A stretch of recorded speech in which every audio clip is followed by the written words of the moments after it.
of the shining moon, heaven, earth, and sea, I call upon you in this hour, bring magic unto me.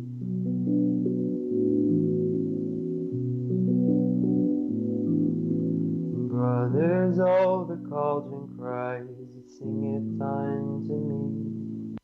Songs of Mother Goddess and of Father in the tree.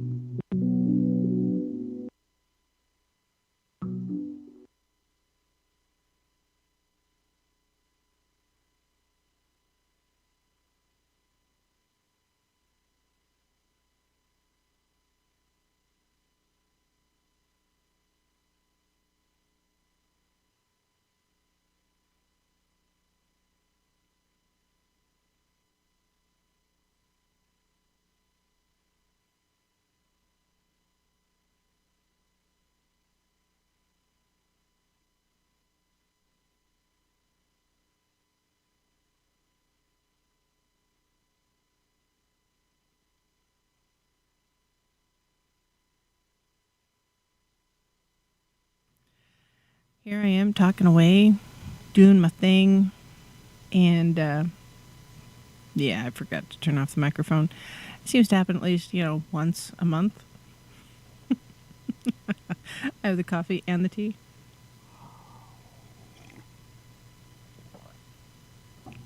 Can you hear me now? I sure hope you can hear me now. Yes, yes, yes. All right, so this is Paisley Wild, and we are off adventuring into the spaces between. Being broadcast live tonight, of course, on Truth Frequency Radio, iHeartRadio, TuneIn, and TalkStream Live, and on YouTube. Not YouTube. No matter how you are listening to me, make sure you stop in and say hi in one of the chat rooms, or you can always send me the email at wildpaisley@gmail.com. And that is WILDEPAISLEY at gmail.com. And if you want to just support my radio habit, you can definitely do that, doing the cash tag.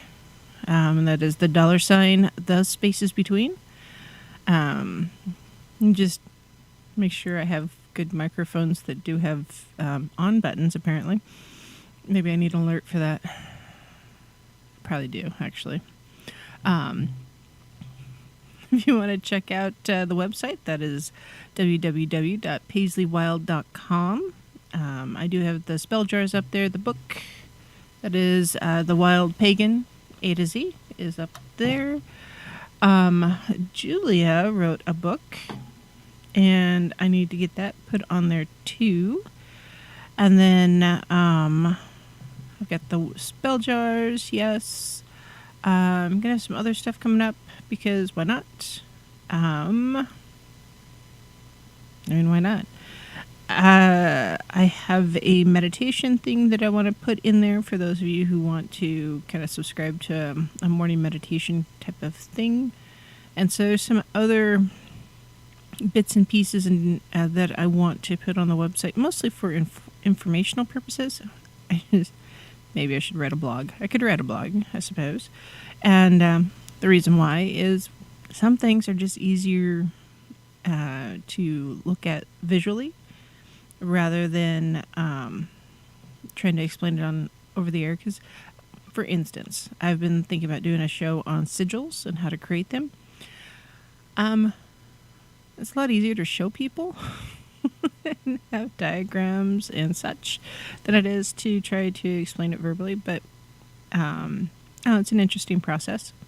And sigils, just like any other magical tool, do have a lot more strength if they're your own creation rather than one that you are borrowing from someone else. That doesn't mean the one that you borrow isn't effective. It's just not quite the same energy to it. So yeah, if you get a chance to check it out, please do so. There's a suggestion box, or there's a way to contact me if you have suggestions, show ideas, that kind of thing. If you have a moment, check out iLife.com. iLife is the official sponsor for Truth Frequency Radio. iLife combines the unleaded or non-psychoactive properties of the ayahuasca with high-quality CBD. And It just helps support you as yourself, and not just at least you know what's in it, for crying out loud. You can pronounce the stuff on the label, which is important. Do you read labels? It's a good question. Do you read labels?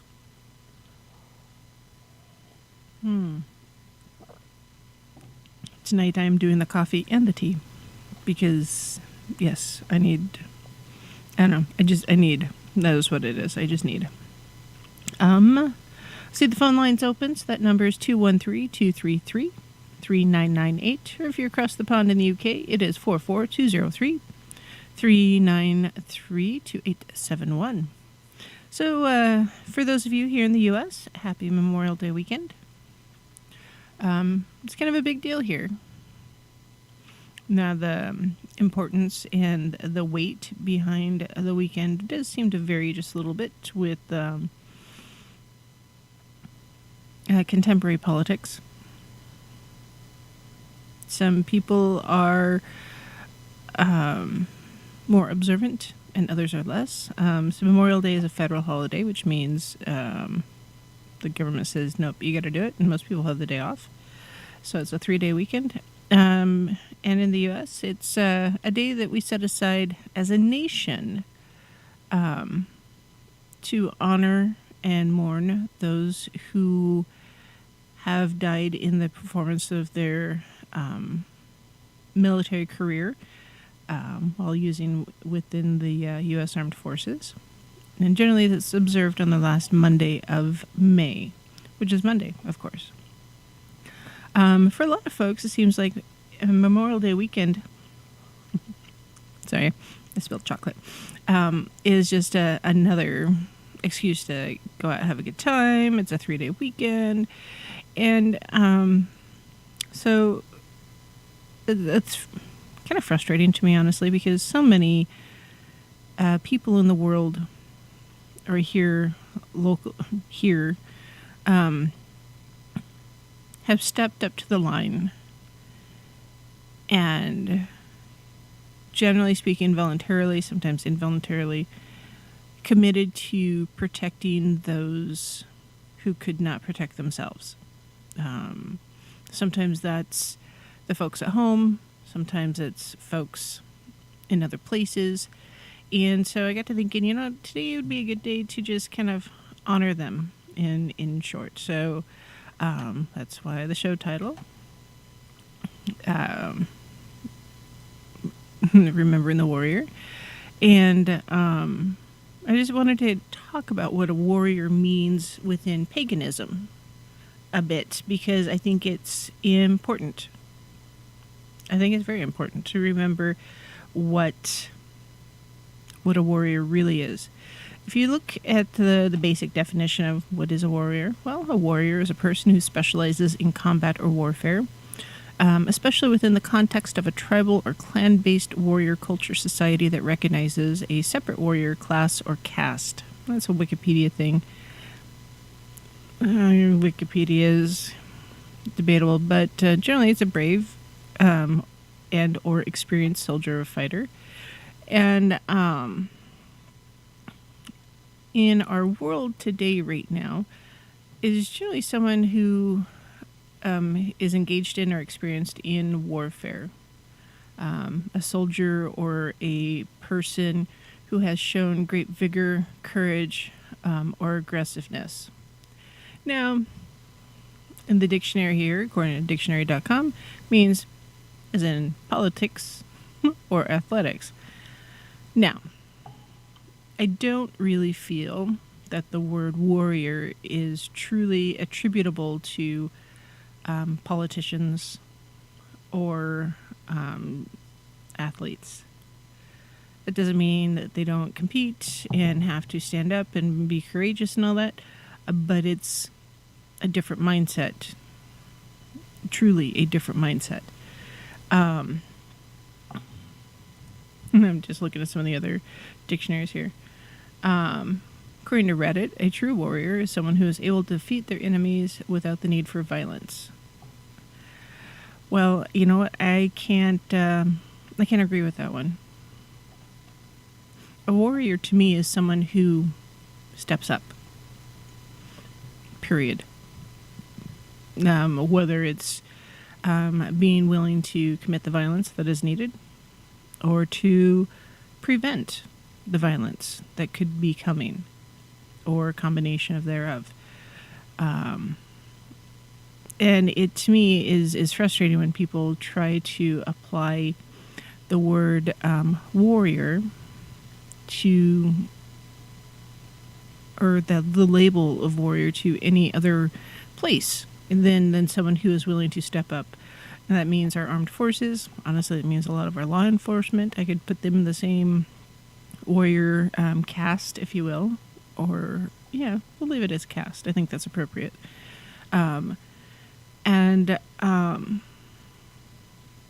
Because they're willing to step up also. The first responders can fall in that category. Because, holy cow, talk about people who are willing to step up and do the things that they need to do to help protect the people. And it is a different mindset than what most have. Period. Just straight up period.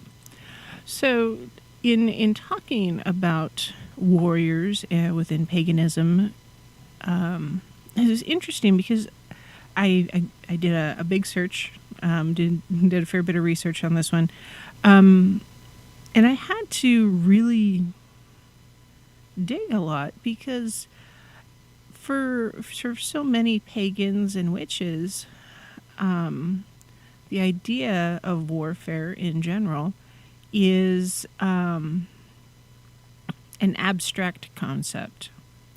They're the environmental warriors, if you will. They're the ones who want to step up and protect the world, the trees, the green spaces, the wildlife, and all that. Which, okay, sure, but that's not what we mean. It just isn't the same. The enemy is different, if you will. With that, a lot of times the enemy is commercialism or greed more than anything, rather than other nation states or countries or whatever group you want to call them, trying to hurt the people at home. So honestly, pagans are not all a bunch of peace, love, and happiness, white love, and all that. No, no harm ever people. Really, truly not. Today, in our world, thousands of pagans serve in the military. They feel called to do it, not just because their ancestors did it, because they themselves have felt the call of the divine to step up and do the thing that they need to do to protect those at home. And so often they're vilified in a way that, again, is really stupid. It's unfortunate. It's insane. It's unnecessary. Because if you're willing to step up, you know what? Don't vilify those folks. If you can't do it yourself, don't vilify those who will. Now, the reason why so many pagans do step up is because, there's so many different paths of spirituality within paganism that each individual who does take that step forward, they're on their own spiritual journey. And there's no, well, I'm supposed to be this or supposed to be that, or I have to be all love and light all the time. It's in sunshine and rainbows and unicorns and blah. Because that's not really the way it is. Pagans are people, just like any other group. Every group. We have those who don't want to fight, and we have those who probably want to fight too much. We have good people within paganism, just like we have those that are not so good. And that happens throughout society, regardless of your culture, your religion, your belief set, etc. So just let the pagans be, please. So because they don't have to be any specific thing. Now, is there a whole thought process of the, especially within the Wiccan traditions, Neo-Wiccan, the rule that says the Wiccan reed, we don't harm anyone, basically. Yeah, absolutely. But I don't really see those folks as being the warriors. They're the peacekeepers, or the peace minders, if you will. But they're not necessarily the ones that are going out there and saying, nope, we're going to stand up for what we believe in to the death. They just don't. Well, they do, but not, I don't know, not the same as someone who's an Odinist, for instance. It's a different thought process. It's a different calling, if you will. And so you can't just paint all pagans with the same broad brush. We're all individual. We're all unique. We're all special snowflakes. But we all have to find what our code is within our belief set, within our society, and within our culture. And I've got an article I'm kind of using as a reference here, so I'll put that in the show notes just like I always do, because I think it's important to have that information out there. And it is kind of a heavy topic tonight, and I'm sorry, but I think it's important to talk about. I think it's important to bring mention and honor those that are willing to make that sacrifice. Now, there are quite a few pagans that do have that belief set of the archetype of the pagan, the warrior soul. There's a code of honor. There's those that understand that, peace is a good thing. It helps with the economy and everything. But sometimes peace doesn't happen. Sometimes you have to go to war in order to find the peace, or to create the peace, or demand it. And that often happens even when it's not popular. Think back, for those who either experienced it or have actually, looked into the history just a bit of it for real. The Vietnam War, for instance.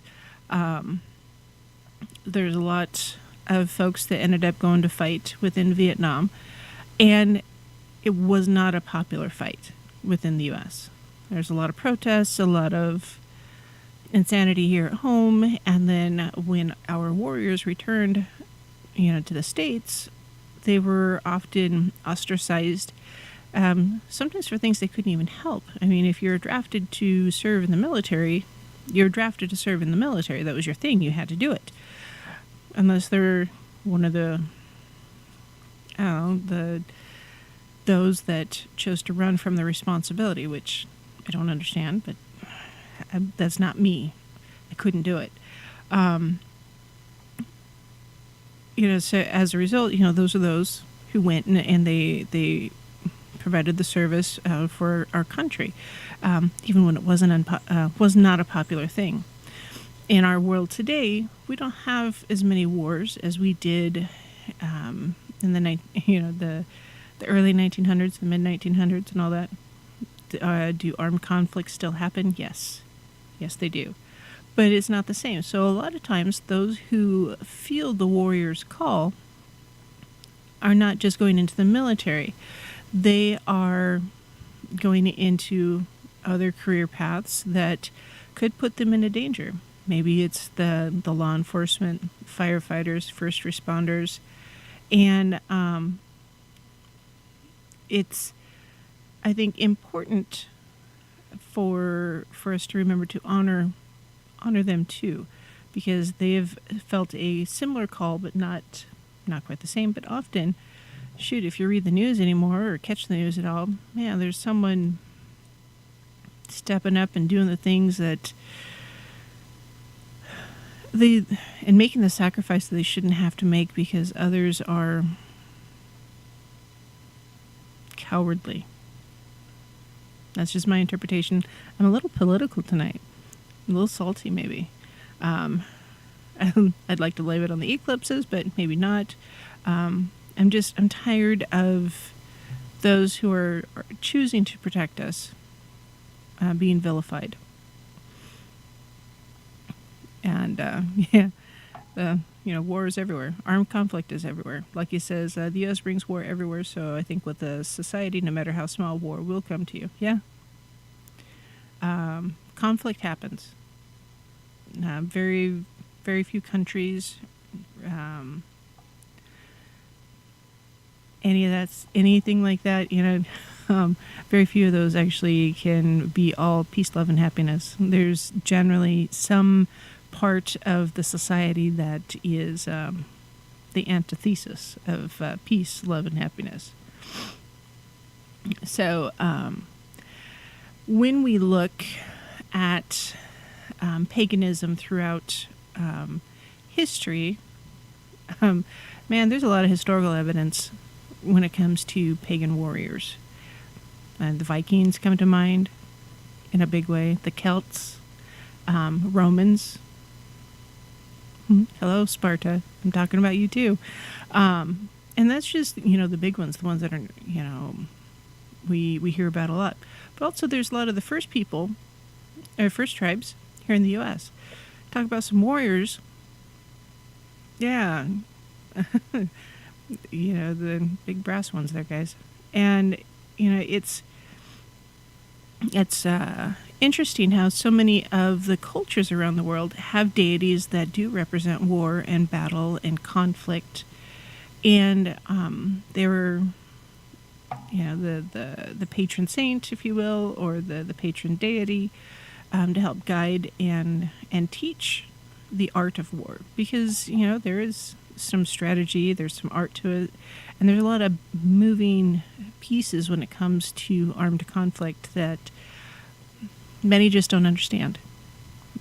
Or if you ever try to pack for a weekend for yourself and your family, okay, now multiply that by, some troops. Different kind of planning. And throughout the U.S.'s history, we've had problems with that.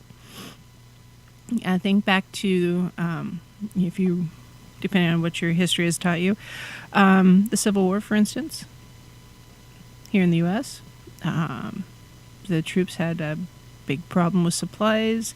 Often the troops would outpace the available supplies, often burning and getting rid of supplies often impeded the ability for them, the military to move forward and do what they need to do.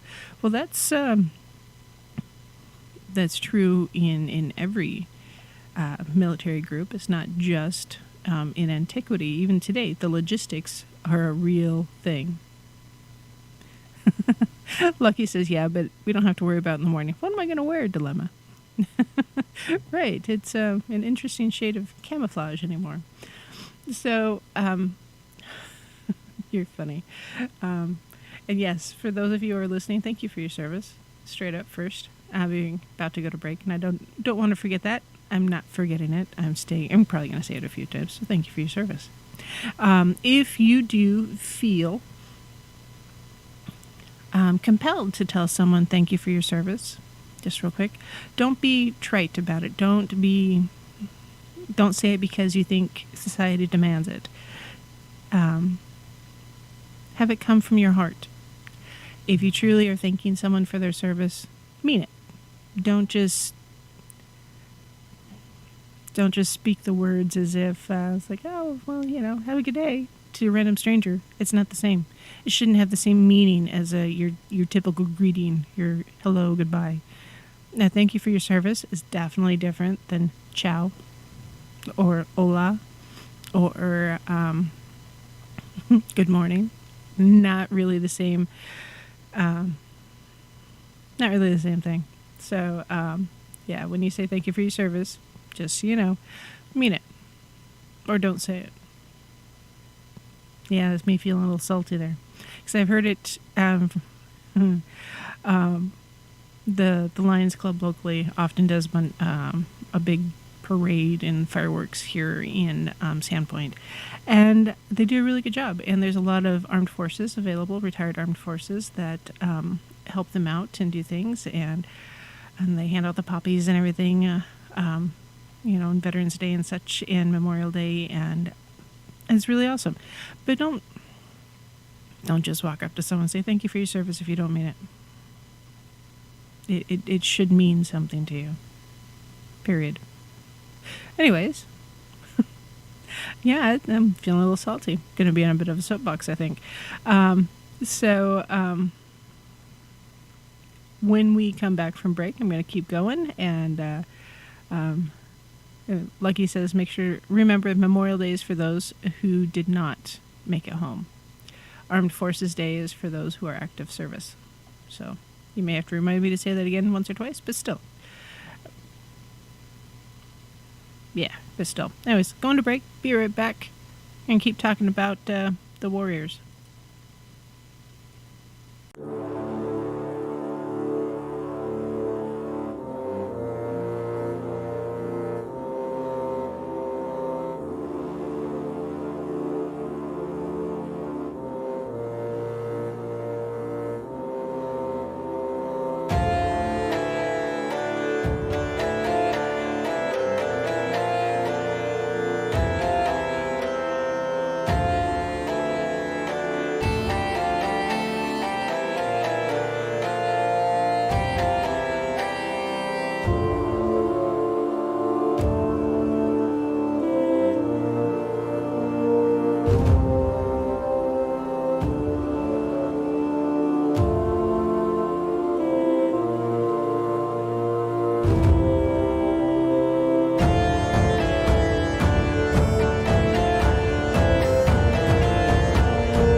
Hello, my lovelies. This is Pace the Wild, and we're off adventuring into the spaces between. Hope you're having a good Memorial Day weekend. Tonight we're talking about warriors in the Warrior Cast. And having some good interaction with the folks in the chat room here. Yes, Leo, I am hearing you or seeing you. Yes. No, I don't. Yeah, technology is a good time, right? So,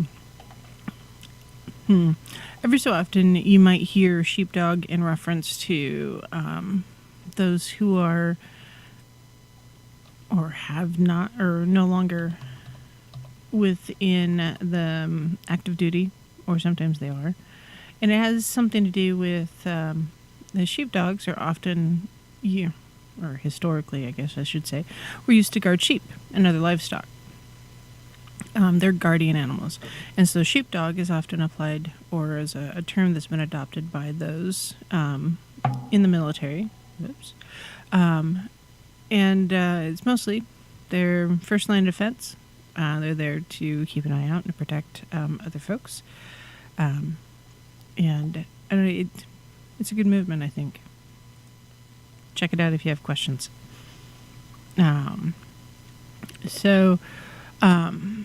Within paganism and in the warrior caste, it is often a challenge to balance the contemporary thought process on paganism, the love and light, with the warrior mindset, because again, they're not often they're not very synonymous, if you will.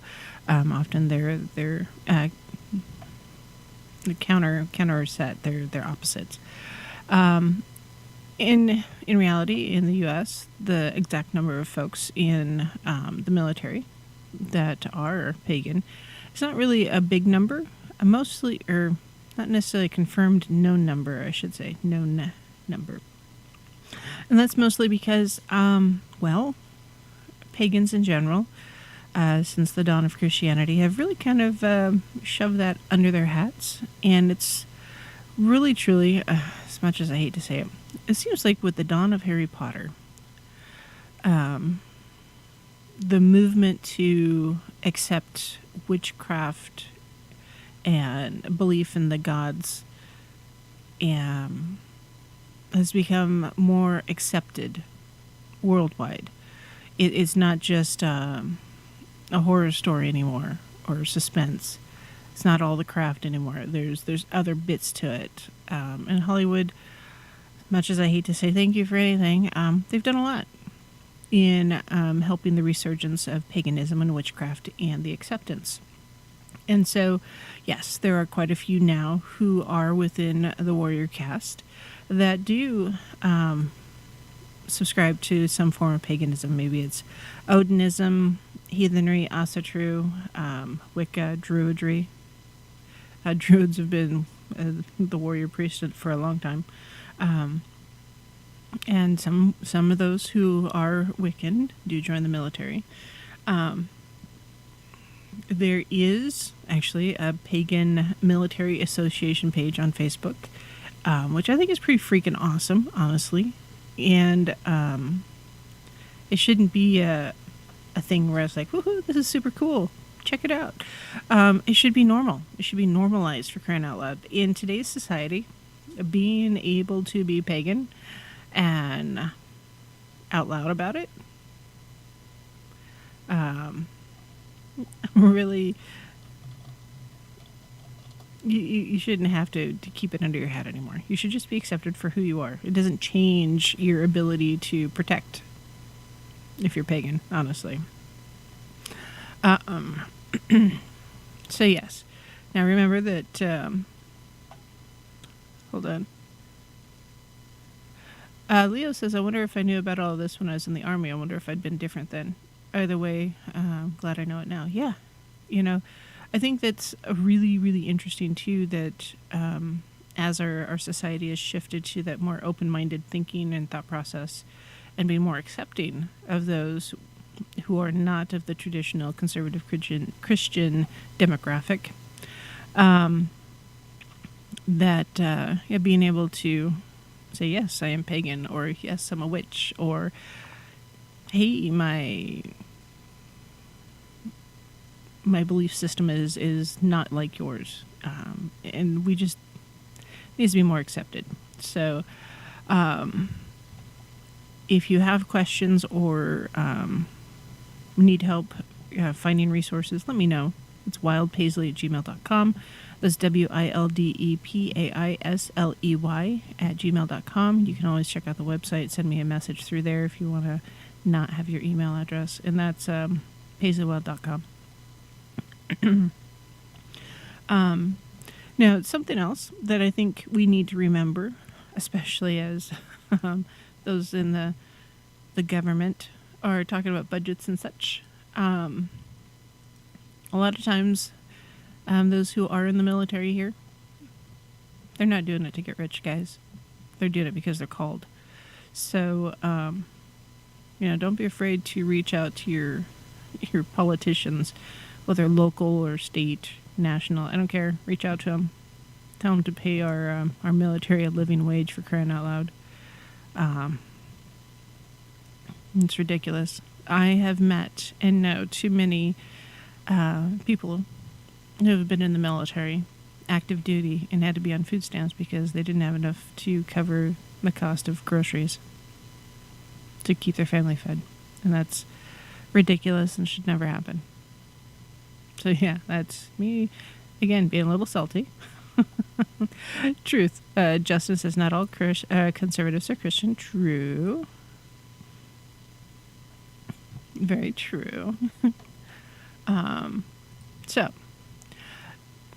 So those of you who have passed on in service to our country or to other countries or your beliefs, thank you. Next, I want to talk about the gods and goddesses of war, the warrior deities, if you will, from multiple different cultures. And some I have more information on than others. I'm only going to gloss over some of the information because, holy cow, there's a list. Well, think about it.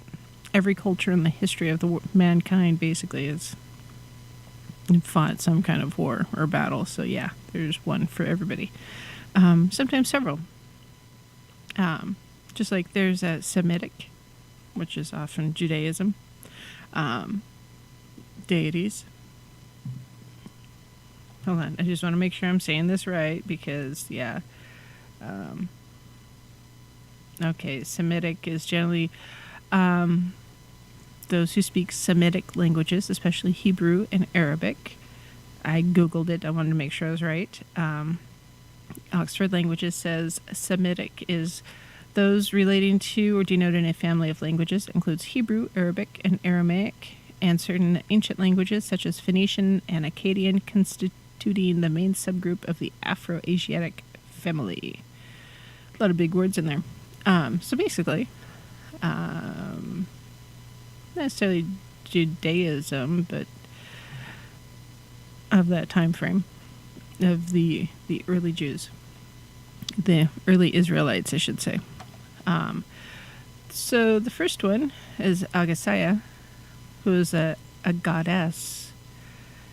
She was a Semitic war goddess, and she was also known as the Shrieker.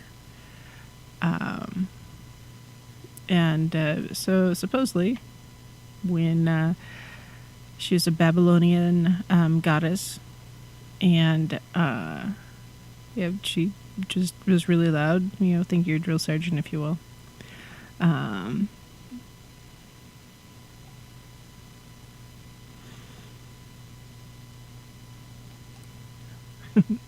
And if I butcher some of these names and such, I'm apologizing right up front because a lot of these are in languages that are not my first language, which is bad English. Choikak was a Mayan god of war. And the Mayans and a lot of the Central American First Nation peoples, tribes, yeah, they had a lot of they had a lot of war deities. Choikak is a Mayan war god known as the Fire Destroyer. He's part of the Mesoamerican mythology. And the name was found in the books of Chilambam, Balam, and they were a handwritten book from the late 17th and early 18th centuries. And there were quite a few smaller towns and communities in the Yucatan Peninsula where a lot of that information was passed verbally. And so, is there some misinformation in there? Yes. But they're real. Kunkan is another Mayan deity of war. And, of course, it's not what I wanted. There's not much information other than that was also the name of a community in that same area. There's Anahita, was a Persian goddess. And remember, it's not just gods of war. It is often goddesses because, there's angry women too. Women can step up just like men can. Not a lot of information other than she is a deity. Hold on. I had a link. There we go. She had a temple in Kangavar, Iran. And so she was another one of those ancient Persian goddesses. There's a couple of books out there, and they're more... The people who wrote the books are a little drier. They're archaeologists, and just based on their information that they've found as they're out doing the archaeological searches. But Anahita was a beautiful maiden who was strong, tall, and pure. But she was the goddess of all the waters upon the earth, in addition to being a goddess of war. And in some thought processes, she was thought to be considered also Aphrodite, or Ishtar, Venus, Nana, and Isis. Yeah, so there's a school of thought that all deities are basically the same. So the war deity, for instance, is the same no matter which culture you're in or talking about. It's just in order to be relevant to that particular culture, some of the aspects had to be changed. Is that true? I don't know. I think there's some merit to it, but I am not the right person to ask right now. Andraste is another war deity. Andraste was a Celtic goddess, or is a Celtic goddess, and she's also known as Andrasta from ancient Britain. She was the patron deity of the Iceni tribe, or Iceni tribe, which was led by Queen Boudica. So she was considered the goddess of victory, ravens, and battles, and very similar to the Morrigan.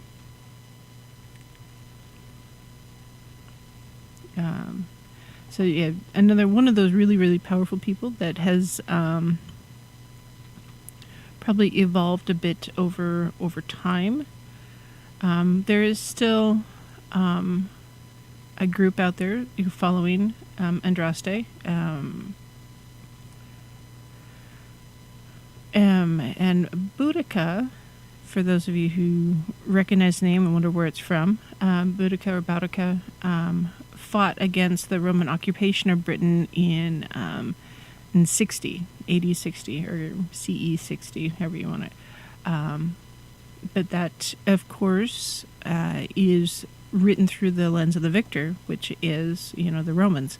So, the victor writes the story and remembers the tales. So, the Boudica, from what I understand, is a pretty badass chick. She was not afraid to step up and do what she needed to do. Next on my list, they're all alphabetical here, is Ankt. Sorry, I keep banging things. I got one of those smartwatches, partly because I need to keep a better eye on my health. And a few other reasons, but I'm kind of curious to see how much I sleep at night, which means I leave this bloody thing on all the time. It's a little frustrating. All right, so Ankh is the Egyptian goddess of war, or an Egyptian goddess of war. She was supposedly from Asia Minor originally, and was brought by immigrants into Egypt. And she's generally shown or depicted wearing a curved and feathered crown and carrying a spear or bow and arrows. Once those people were more assimilated into Egypt and assimilated into the Egyptian mythology, she was called Neith, Neith, and she was kind of adopted and combined with Neith to be part of the war deities. Ankt, A-N-K-T, Anuke is very, very much the same. Aray is an Armenian god. And it's kind of funny. It's one of those things you can't just Google, because if you throw it in there, and you get all sorts of stuff about stock markets, because Array is the stock. Let's see. Supposedly, Array was a deity that not just died, but was resurrected.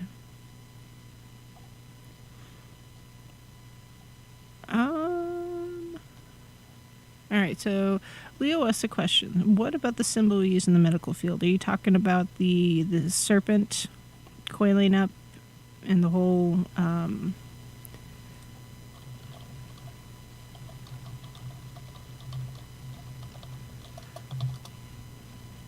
what are the catechus? Hold on.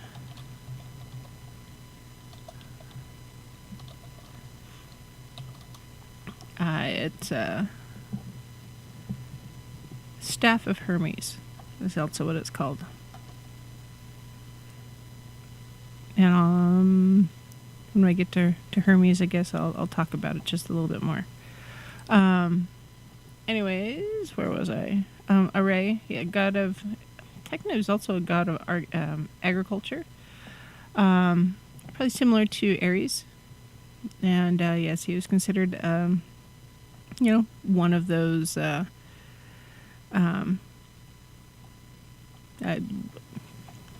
He didn't stay dead. He was a vampire. No, I laugh. I jest. I shouldn't. But Array. So, in a lot of the Abrahamic mythologies, there are quite a few parallels to deities that came before Christianity. And sometimes I wonder how much of the Christian culture, the Christian mythology, is really just an adopted deity from a different culture and translated to make it a little bit easier for people to accept. I don't know. Maybe. Just so you guys know, godfinder.org is actually an interesting website. They have a whole table of gods and stuff. Excuse me. Let's see. So Ares was a big deal. So Ares was one of the 12 Olympian gods that is talked about a lot, the son of Zeus and Hera. Generally speaking, Ares represents a violent and physical, untamed aspect of war, kind of like the Berserker group, if you will. So Athena is generally associated with military strategy and generalship. She was a goddess of intelligence, not just war. So Aries is more the violent, or the rager, the berserker, if you will. Smart, but not quite as devious as Athena. Excuse me. So within Athena, she was goddess of wisdom and war, and also the patron goddess of Athens. And she was considered a virgin deity. So there's more mythology there. And so much of the mythology within the Romans and the Greeks is quite bizarre. But yeah, Athena was considered a virgin. And let's see. Supposedly, she dies in Kratos, is the story, or the mythology. So when she died, of course, the wisdom was lost for all people. It was the dawn of the Dark Ages. So, but anyway, she's a smart cookie also. Let's see, another one here. Close this. I'm trying not to be tab happy. Bab, or not Bab. Trying to pronounce this correctly. Yeah, that's the frustrating thing about so many of these other languages, and they try to put the words out there. It's like, what are you trying to say? So Bab, B-A-D-B, also called the battle crow, was a old Irish war goddess who took the form of a crow, and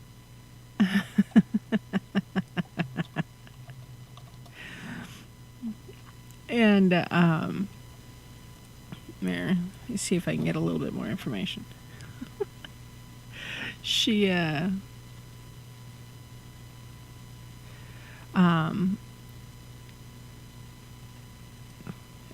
they consider the crow to be the harbinger of death, and so she was pretty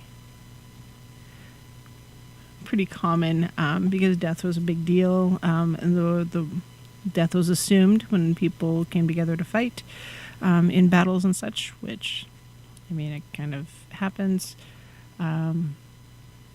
Yeah, it just kind of happens. But she's one of those really badass folks. Her symbolism is often red items, the acorn, and the crow. Macha is also another name for her. So not just a goddess of war and battle, but also a goddess of wheat and fertility. And a lot of the goddesses, more than the gods, are associated not just with, battle and warfare, but also with the kind of the duality of nature, if you will. Something with fertility and growth and rebirth. So a lot of times we look at war as just, it's a hardship. It's a bad thing. And it is. I won't say it's not. But sometimes in order to have growth, you have to have adversity.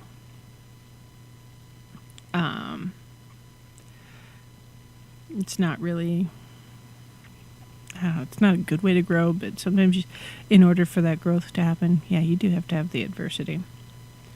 But yeah, Bab was the Deathbringer, and also the creator of confusion. So kind of appropriate that I'm stuck there for a moment. Let's see, next on my list. Let's see, a Bellona. Bellona was a Roman goddess. And she was a goddess of war, an ancient goddess of war. And her main attribute was the military helmet she wore upon her head, often shown or depicted with a sword, spear, or shield. And she'll sometimes brandish a torch or whip as she rides a 4-horse chariot into combat. So one of those warrior figures. There's some thought that She may also be considered Athena as a offset, even though she's more a goddess of war, and Athena was more considered strategy.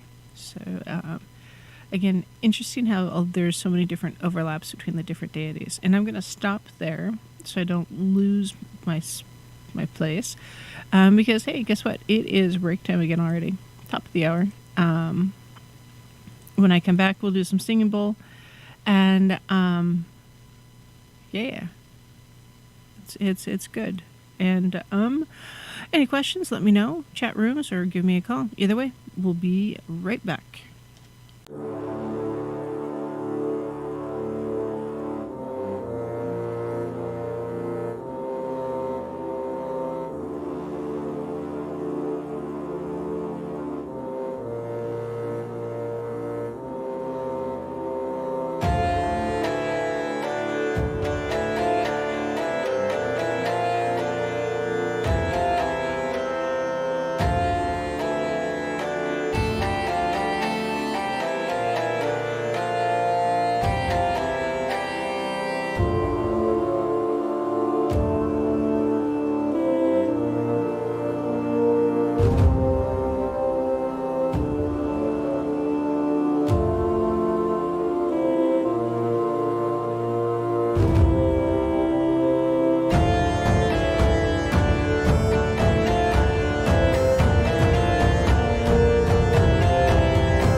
Hello, my lovelies. This is Paisley Wild, and we are off adventuring into the spaces between.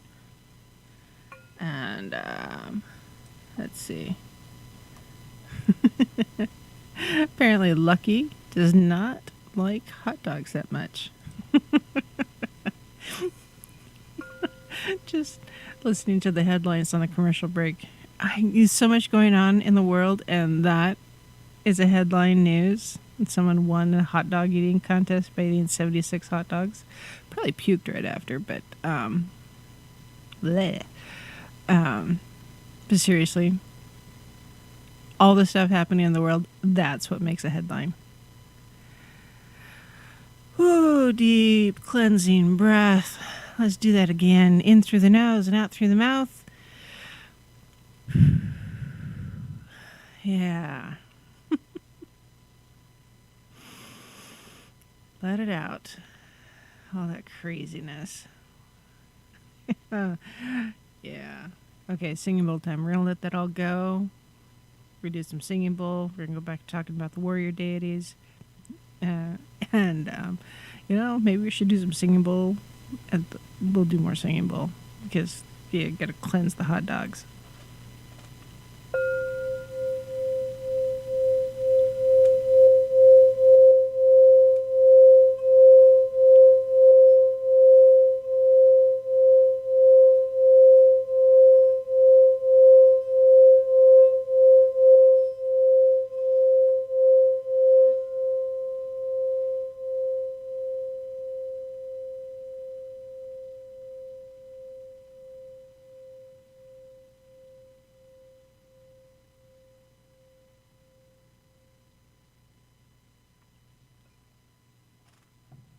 Yes, singing bowl. Need more of that in the world today. All right, so talking about the warrior deities, the war gods. The next one on my list is Bishamon. Bishamon. Bishamon. He was a Japanese deity. He's one of the 7 gods of luck. He's also the Buddhist patron of warriors. Most people assume Buddhism is quite peaceful.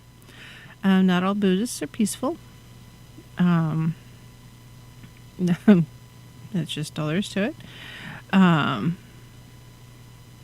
Yeah, he's kind of a really important dude, if you will.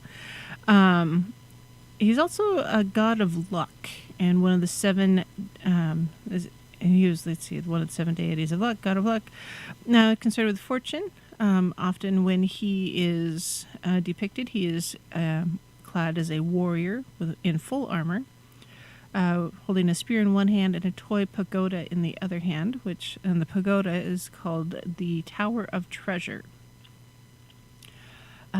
He's been also linked with the Buddhist god, I'm gonna butcher this one, Vaisravana.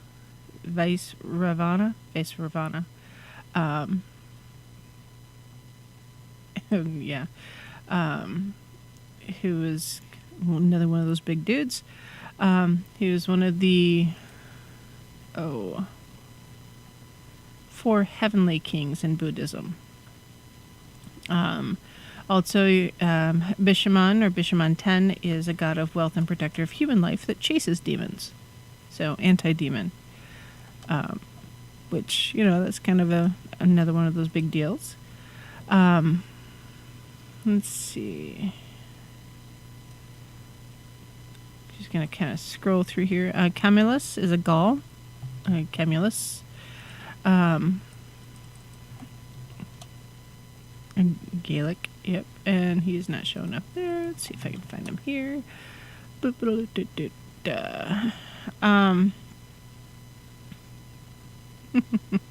He's a god of war, but I think the reason why he is showing up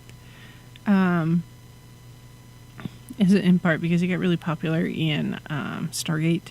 He's a Stargate deity. He was a Gauld. But no, he was a god of war, and often linked with Mars or Ares.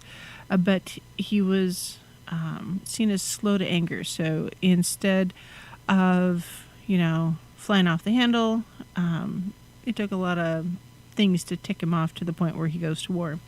But he was a very, very defensive, so defensive posture instead of aggressive, and more of a guardian of the people rather than someone who's just, grabbing his his war axe and going to war.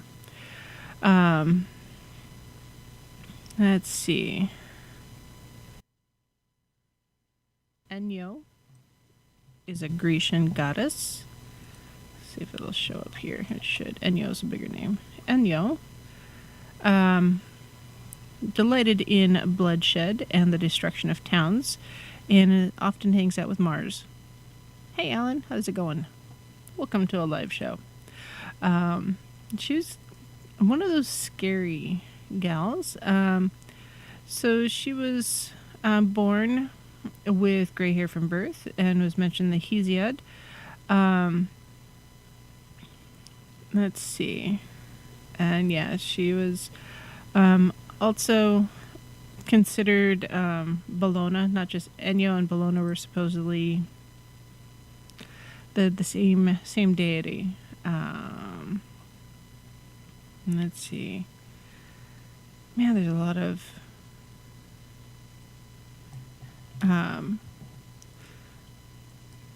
of deities associated with war in the same cultures. All right, so Iktiniki is a Sioux deity here in the U.S., a First Nation. He was a father of lies and was expelled from heaven for deceit and trickery. And so yeah, he was a war deity, someone who was out there kind of, getting into mischief, if you will. Janus is considered a war god from Rome. And he's in the list here, even though technically I don't think he really should be. Sometimes people put things in places that they don't make sense, but here we go.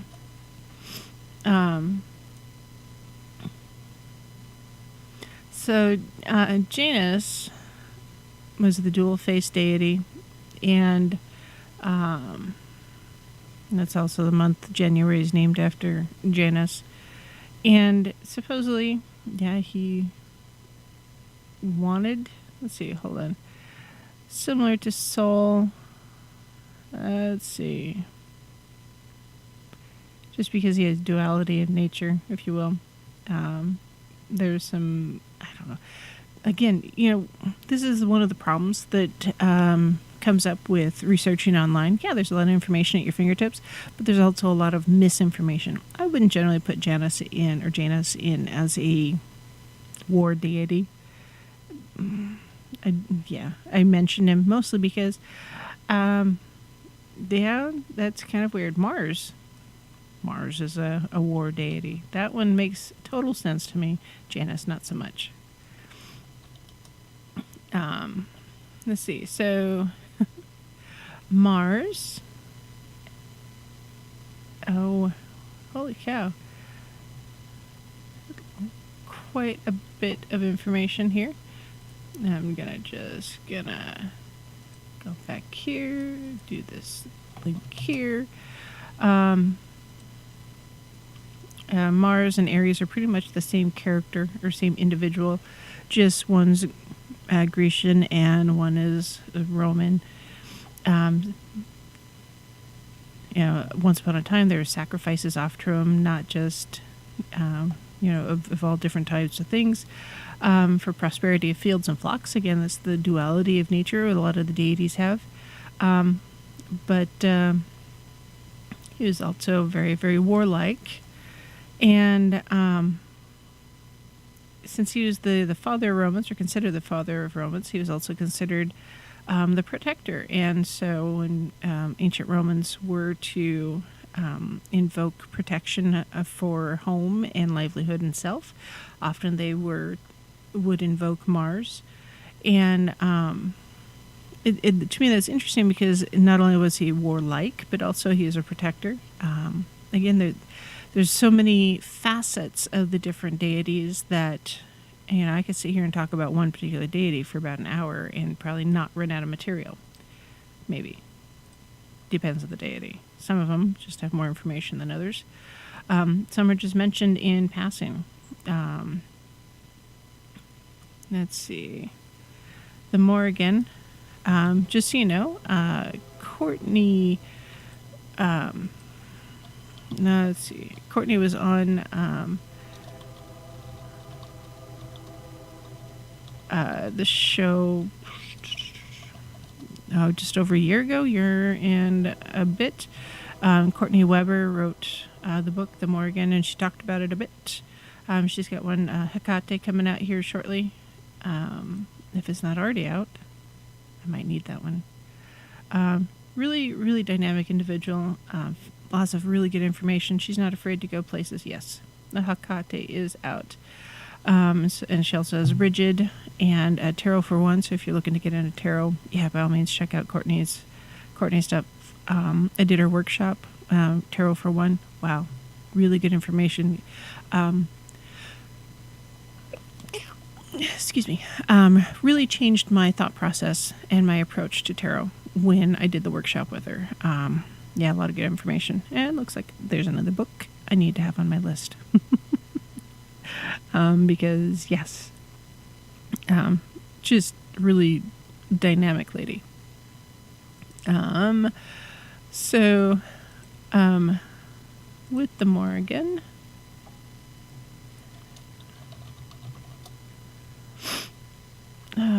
she's a Celtic goddess of war and death and destruction. So she's, from my point of view, the Morrigan is one of the ancient deities similar to Hecate and Kynnos. For those of you who don't know, Hecate is often referenced even in pre-Grecian tales, and supposedly she helped Zeus battle the Titans, so she's been around for a while. She's also mentioned within the Celtic pantheon. She's a trans-pantheon gal. The Morrigan is considered from prehistoric Celtic Ireland area. She's also part of the triple goddess group, and she's the crone aspect, or generally associated with the crone aspect, and the one that is specifically for war. Yeah. She is sometimes also combined or thought to be Babe, B-A-D-B. Just like Lucky said, if they would just use the letters the way they're meant to be pronounced, people like me wouldn't mess them up quite as much. Yeah, the Morgan, another one of those badass babes. And of course, I don't have any more information right at my fingertips. Yeah, she was also considered an earth goddess or earth deity, and was considered the guardian of the territory and the people within it when she was invoked. So another one of those powerhouse figures, which, she's been around for a while. It totally makes sense, right? Let's see.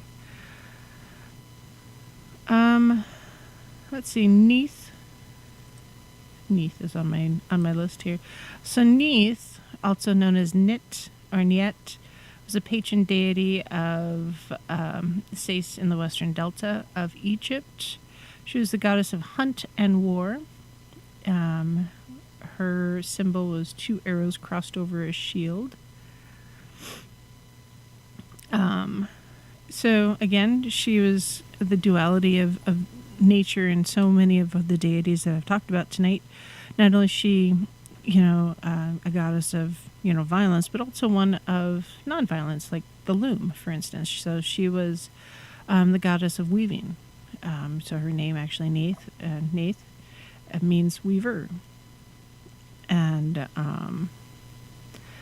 there's some thought that perhaps the reason why she was not just the goddess of war, but also weaving, is because a lot of the times within weaving, that's where the bandages came from, or the burial shrouds.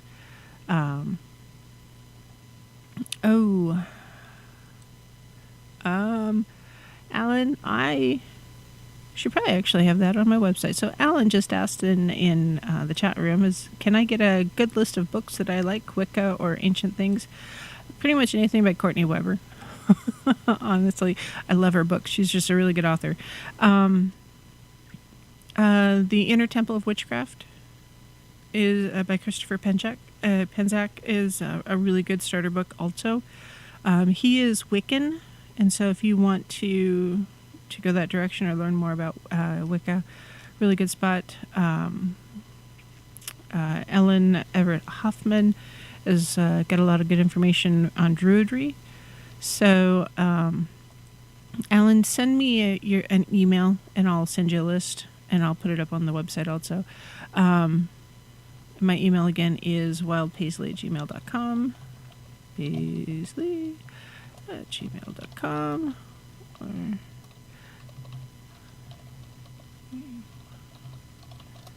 There we go. Because, I do have a few books that I do recommend. I just recommend reading in general. Research, read. There is not a doggone thing wrong with picking up a book and reading it. You can get partway through it and think, WTF is this stuff? Because there is a lot of stuff. Which is why I tell y'all to do your own research. But yes. So Neith.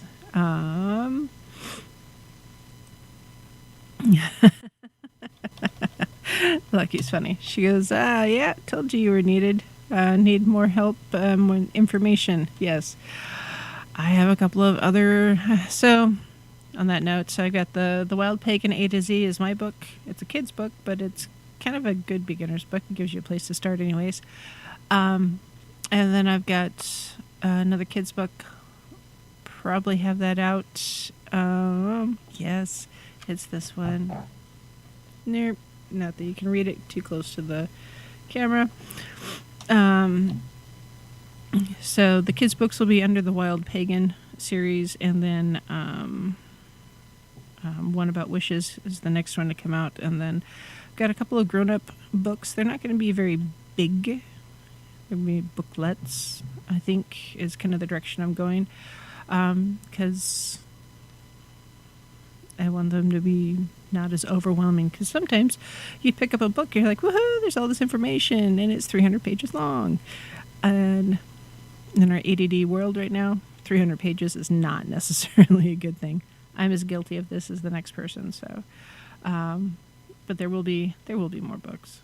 I just have this insane urge to rate things, so yeah. Let's see, what's another deity here? A lot of Egyptian deities for war.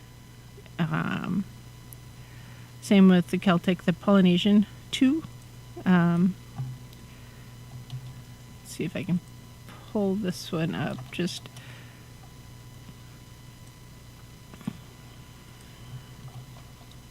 if I can get the information at my fingertips to actually show up in my fingertips. So, two was a Polynesian deity in New Zealand. He was a war god.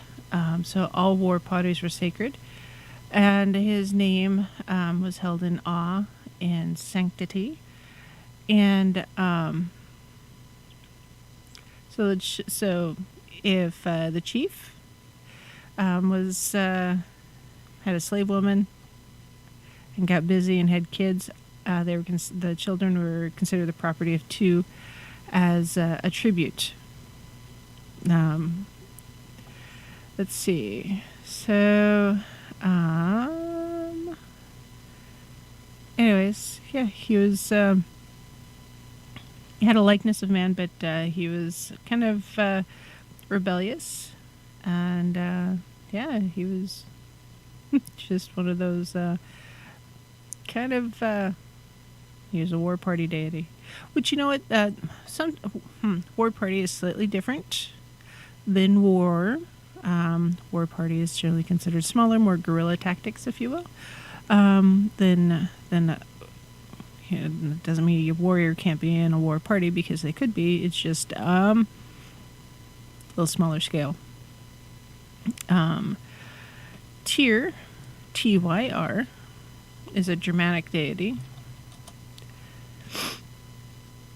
Let's see, where is Tyr?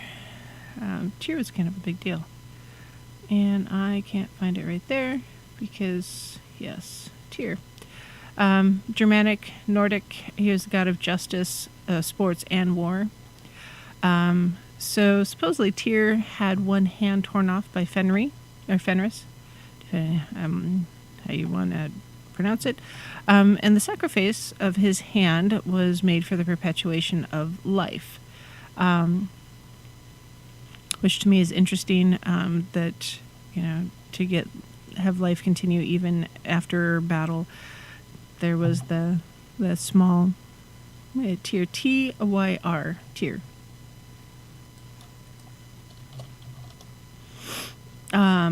So yeah, also associated with the rune Tivaz. Yeah, god of justice, sports, and war.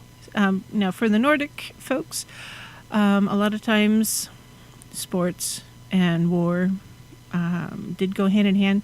Now, the reason for this, for any of you who know anything of the origination for like the Olympics, it was a way for the people to come together and show off the different skills and things that they've done to attain that warrior prowess. So if you look at the different activities within the Olympics pre-2000s, a lot of them are associated, especially the Summer Olympics, with things or skills or behavior patterns or actions that could translate to war, fighting with swords and bows, arrows. Not so much, things that go boom, but more being able to run, being able to shoot, being able to wrestle. Those are all big deal. So yes. Let's see.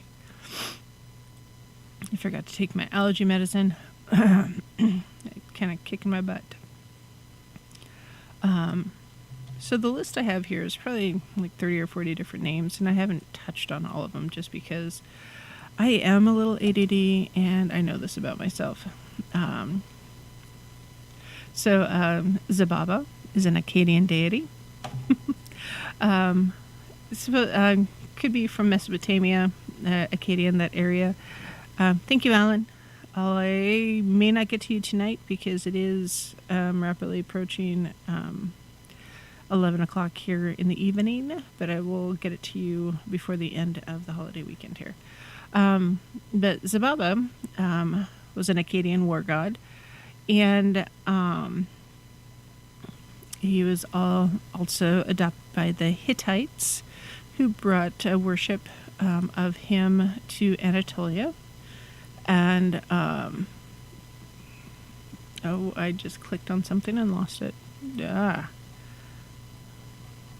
Where'd I go? There I went. Don't mind my nose. I'm really frustrated with my nose, I have to tell you.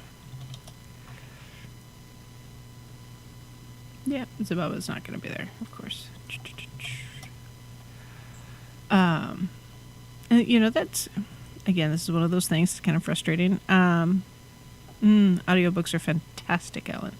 Zababa was also considered the god of Kish, and ancient Mesopotamia. So Zababa was also considered the king of Kish, from what I understand. And he was the patron or consort, with the goddesses Baba and Ishtar. So, even though, he's a big war god, he wasn't always a fighter. Sometimes he was a lover, I guess. Is that how you want to look at it? Sure. It's amazing how many of these names show up now in fiction, like fantasy type fiction, which to me is always interesting how the gnosis of that happens. People research the different things and create this whole story around their own mythology, but also in a lot of video games and things that I guess I wouldn't have thought would be that, I don't know, that prolific. So yeah, there's a lot of the different names do show up. Let's see. How about a Hindu deity, if I can pronounce it? Kartikeya is a Hindu deity, the son of Shiva. Was created without a mom. He was just created. So Shiva cast his seed into fire and afterwards received by the Ganges. Kartikeya was the result. So he was reared by the Pleiades and is often represented with 6 heads. So in Hindu mythology, just so you all know, Hindu mythology, there's only 6 Pleiades, not 7. And oh, hey, it's break time. We'll be right back.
Sisters of the shining moon, heaven, earth, and sea.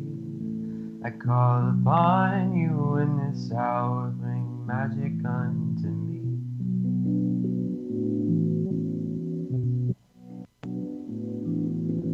Brothers, oh, the cauldron cries, it singeth unto me. Songs of Mother Goddess and of Father in the tree. Hello, my lovelies. This is Paisley Wild, and we are off adventuring into the spaces between. On this Memorial Day weekend, I don't know what the weather is like where y'all are. It's been bipolar here in the Pacific Northwest. It was 38 degrees last night. The high was, I think, 48 yesterday, 45, something like that. It was cold. It was cold. The weather for today, the high was like 67. Hold on. What was the forecast for tomorrow? Yesterday was like the last cold day of the year, honestly. The last cold night. We didn't have frost warning, so it was kind of nice. But 10-day forecast, yeah. 72 on Sunday, 75 on Monday. Oh, no. Yeah. Okay. 75 on Monday, 79 on Monday, 75 on Sunday, 79 Monday. That's what it is. 84 Tuesday, 90 on Wednesday. And holy buckets. No wonder I can't get my nose to stop running. It's just crazy. But the nights are going to be lovely. Like Wednesday, high of 90, the low is 60. And talk about bonfire weather. Sit outside around a campfire. Yeah. Toast marshmallows. We still have a week and a half of school left. Can you believe that's... This year, I tell you. I am just about done with 2020. It has been odd. Not as bad as, 2021 was, or 2020 was, but yeah, 2021 has been quite odd. Yeah, if I could just quit messing with the weather, it'd be great. So, just before the break, I was talking about Kartikeya, which is the Hindu deity of war. There's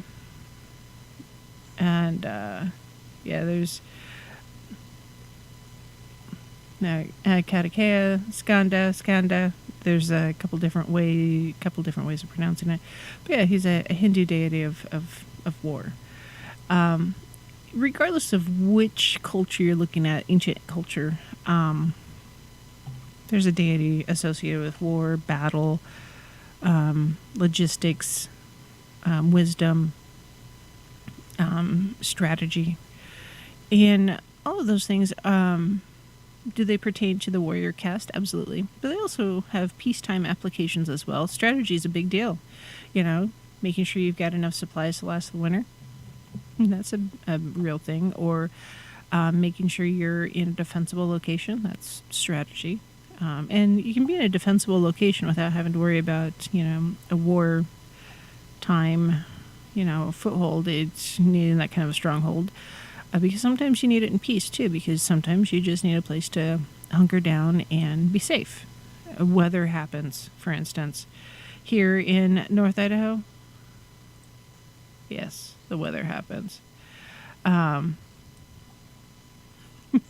it really happens. Oh, the power was out this past week. In the last 2 months, the power has probably been out 4 times due to the weather. We've had crazy winds. So when you see things online or in the news or wherever talking about, hey, are you prepared in case of emergency? It's not necessarily because, the world's going to hell in a handbasket, although being prepared for that too is not a bad thing. But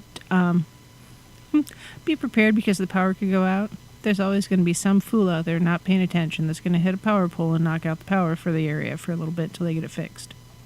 Or you got a crazy squirrel that decides it needs to hide its nuts in the transformer and blows the transformer. I've seen that one happen. I've had to deal with the after effects. So, pay attention. It's not just the world going to hell in a handbasket. It's not just the power going out because people are making poor choices. Or running out of water because we're just that dry. Snow happens. I live in an area where it's not unheard of to get 2 or 3 feet of snow in one evening. Not this time of the year generally, but it could happen. So, just use your logic and have your what ifs and your needs in place before you have to have them. Squirrels are hard on Transformers, I tell you. Not so bad here in the Pacific Northwest because they're smaller, but Midwest, where my family's from originally, yeah, those squirrels are huge. Other size of a small rabbit. Yes, they will knock out a Transformer like nobody's business. So tonight we were talking about the warrior deities. We'll probably touch about on the different deities off and on again, just as we keep going, because I think it's important to talk about the different deities and learn more about them. One of these times we're probably going to sit down and start talking about specific pantheons and deities and such. Just not there yet. I'm trying to wrap my head around that one. But it's important.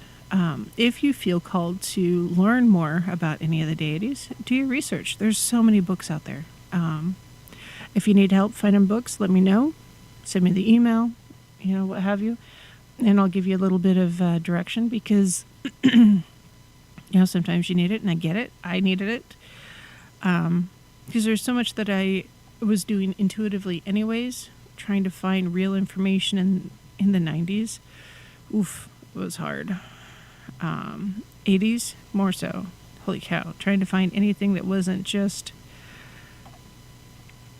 fiction. Yeah. Or considered ancient history. Very, very hard. That's one thing I do like about our society right now is there is a lot of information out there. It's not quite as stigmatized to learn about paganism or the elder gods, which I think is good. So yeah, when it comes to the deities, regardless of whom they are, you're gonna feel called differently to talk to the different deities or learn more about them. And I think you need to pay attention to that. I need to pay attention to it. I had to have a conversation with someone else entirely for the aha moment to happen to me here a couple years back. It's like, derp, why didn't I catch that sooner? I could have been a whole year further along in my path if I had just been paying attention to the signs, if you will. But, sometimes that's just the way of it. And, meditation is good because it helps your subconscious open up to hearing things.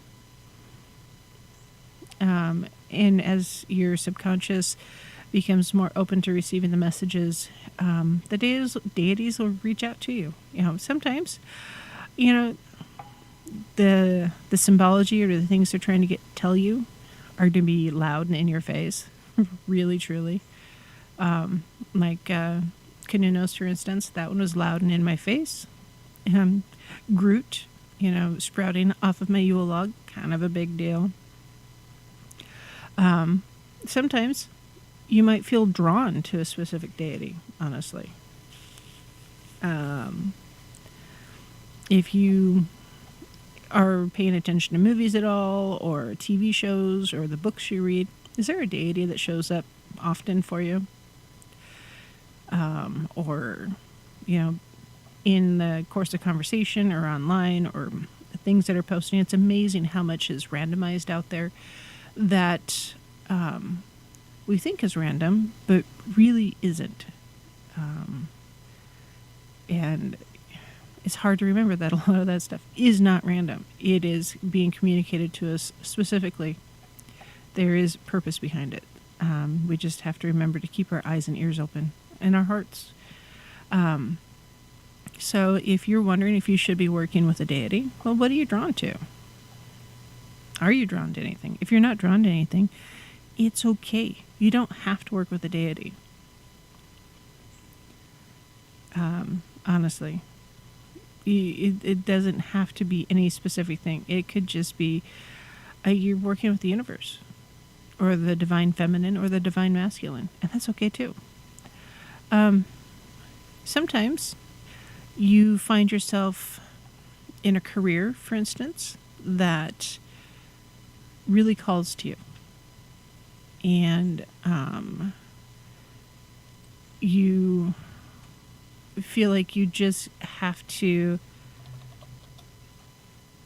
work within that deity for some reason. Well, or work with that deity, or there's just different things that call to you. So, like Leo is a medic, and that the symbology. Oh, I lost the word for it. I gotta go back up here through the thing.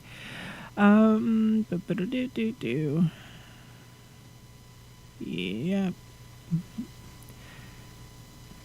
Of course, I scroll too fast and la la la la la. But the snake thing, yes, that's a sign for Hermes. So, do all medics work with Hermes? No, not necessarily. It's just the symbology there. So, if you feel called, maybe it's something you need to look into. Apparently, he is quite precocious, and Hermes is one of the only Olympians, or he was the only Olympian capable of crossing the border between the living and the dead. So he's back and forth. It makes sense to me who's someone who's called to be in the medical field works with Hermes, because often those who are dealing with life and death situations are reaching across that line to help call someone back from death, especially if you're a first responder. Not too much more symbolic of crossing that line to pull someone back from death than CPR, honestly. So, yeah, there's, not just a messenger, but he's someone who is often associated with that transformation. And so, yeah, you're feeling called to medicine, maybe Hermes is a good thing. So that's a deity that you might work for or work with for certain purposes. Or maybe you work with a warrior deity because you are a warrior. And that makes sense too. And not all deities are created equal. And it's one of those things you need to look into. What is it that connects you? So, like, Justin is more the farmer type, so I don't know that, say, Aries would be the right deity for Justin to work with. But Leo, I could see Leo working with Hermes really easily. Just saying. Yeah. So, the different deities that have specific purpose, if you feel called to that purpose, maybe you need to look into the deities there too, just a little bit. Find out more information. Maybe you'll be called to them, maybe you won't. And you don't, as you go throughout life, you are going to come across different obstacles, have different situations, different things are going to happen to you. As a result, the deity that you work with today may not be the same deity that you work with in 10 years or even next year. I tried really, really, really hard to be Christian, and it was just not the right fit for me. I tried, though. I really, really tried. Let's see.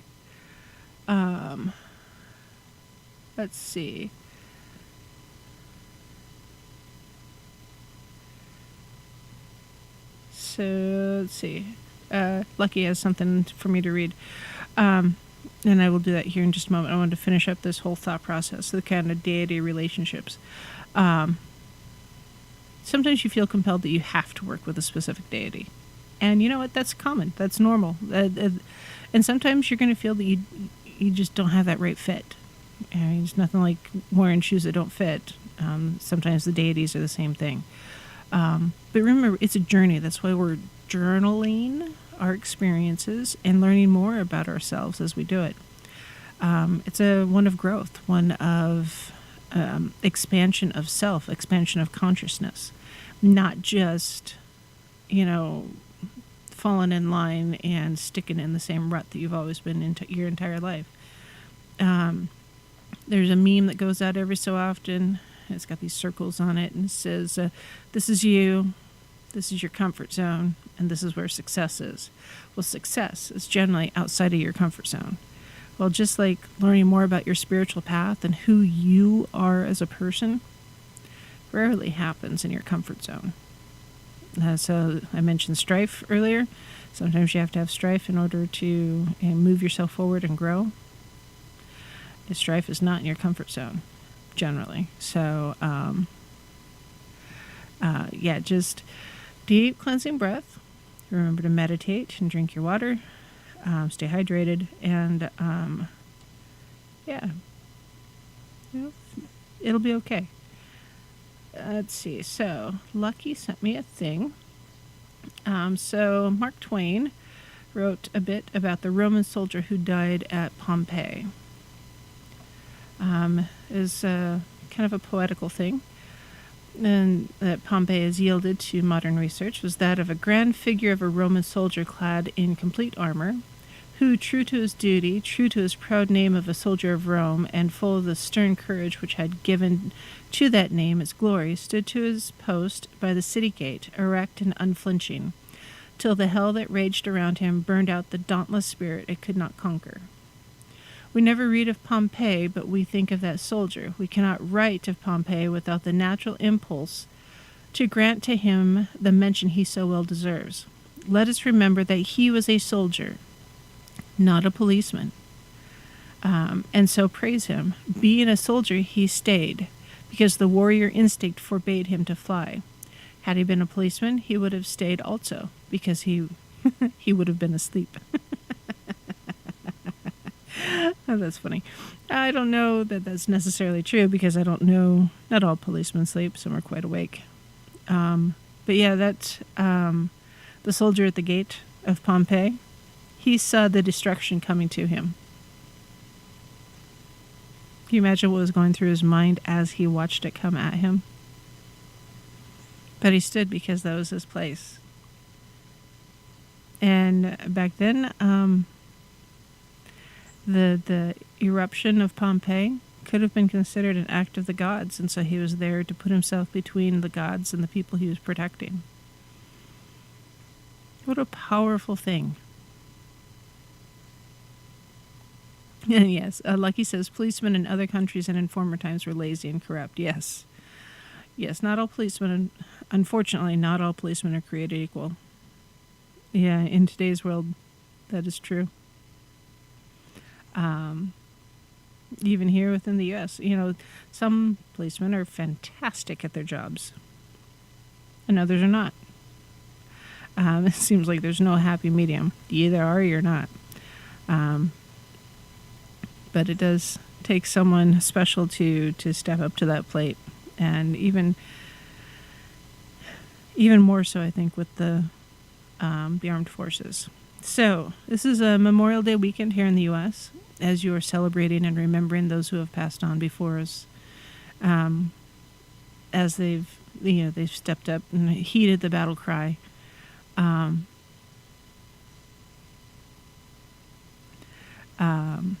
Remember them. Remember their sacrifices that they've made. Remember the sacrifices their families made. Honor that sacrifice. Stop for a moment and think of them and consider what they had to go through to be where they were, the choices they had to make. If you have a chance to attend a Memorial Day parade, do it. If you cannot, something I used to do with my grandmother is on Memorial Day we would go to the cemetery and leave flowers for on the different headstones. When I was in high school, there was a kid in band. Yes, I was a band geek. Fantastic trumpet player. And he volunteered to play taps at any funeral requested, specifically those with armed forces. And it was just something he did just because he felt it was right. And I wish we had more of that today. I wish we had more people willing to stand up and do what was right. If you see someone not respecting those who have passed before us,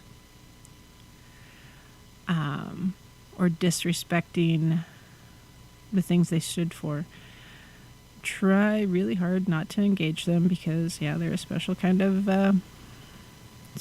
snowflake there. I don't know. Interesting times. So Justin asks a question. Are any of you hearing anything from your warrior deities about dealing with their current situation? Apparently I'm not well connected spiritually. Justin, I don't think that's it at all. It's not that you're not connected spiritually or well connected spiritually. In a lot of ways, I feel like we're the pause before the storm. If you've been around a thunderstorm, you know how it gets really humid just before the lightning strikes and the thunder rolls and the rain falls. It's that pregnant pause. Yeah, it's just the pregnant pause.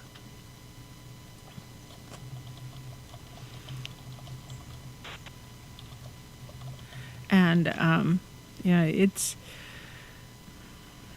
challenging, but it'll be okay. It'll be okay.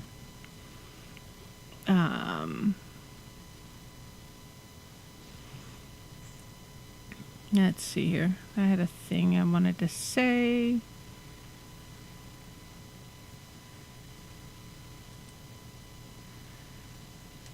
Oh, where is it? Oh, have you guys ever seen the 13th Warrior? Yep. There was something that they said in there that just, even now, rings true to me. I feel it. It's the Norseman's battle prayer. And it's, lo, there do I see my father. Lo, there do I see my mother, my sisters, and my brothers. Lo, there do I see my people, back to the beginning.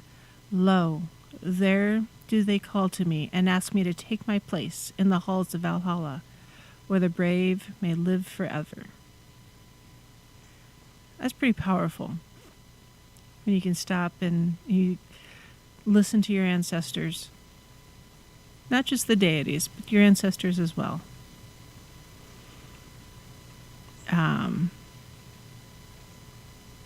To me, that one's a really good one. The Viking battle prayer. So yes, remember that one. Back to the beginning. Back to the prehistory.